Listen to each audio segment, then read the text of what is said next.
Suppose हे आलेले एक पेशंट आहे. आता पेशंट बेडवर लेटले आहे आणि डोळे बंद आहे.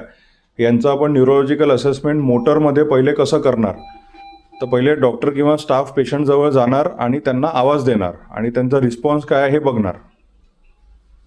काकाजी कशा? बघा, यांनी आवाज दिल्याबरोबर पेशंटने डोळे उघडले. त्याच्यानंतर डॉक्टर किंवा स्टाफ त्यांना काही कमांड देणार. जीभ दाखवा.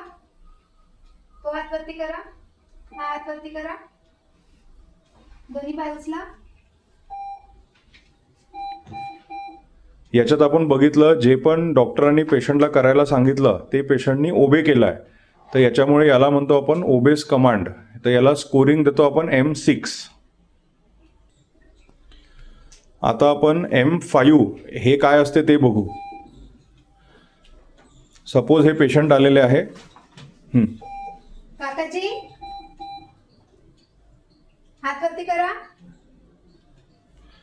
बघा, पेशंटला यांनी कमांड सांगितले तर पेशंट काहीच कमांड ओबे करत नाही आहे, म्हणजे पेशंट M6 नाही आहे. अशा वेळेला आपल्याला हे एक्झामिनेशन समोर फॉरवर्ड करायचं आहे.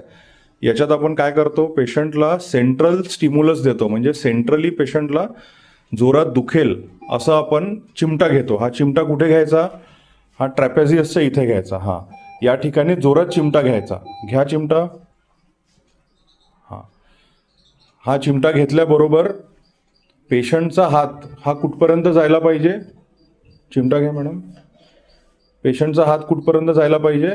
त्या हातापर्यंत जायला पाहिजे. म्हणजे पेशंटला हे कळत आहे की पेन कुठे होत आहे आणि पेशंट हात तिथपर्यंत घेऊन चालला आणि तो हात तिथून काढायचा प्रयत्न करत आहे.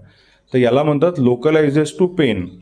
जर असं कंडिशन असेल तर आपण पेशंटला M5 हे स्कोरिंग देतो. तर पहिले पेशंट ओबे करताय का हे बघायचं. जर ओबे करत असेल तर M6 स्कोअर द्यायचा आणि तिथेच थांबून जायचं. मग बाकी गोष्टी करायची गरज नाही आहे. जर पेशंट ओबे नसेल करत तर अशा वेळेला चिमटा घ्यायचा आणि मग बघायचं की पेशंट लोकलाइज करतो का. लोकलायझेस टू पेन, त्याला म्हणतात M5. समजा पेशंट सेंट्रल स्टिम्युलसवर लोकलाइज करू शकत नाही आहे, म्हणजे त्याला समजत नाही आहे की पेन कुठे होत आहे, पण तो हाताचं फ्लेक्शन करतोय किंवा हाताचं मुवमेंट करतोय, तर याला आपण M4 म्हणतो. बघूया. आता इथे पेन दिल्यानंतर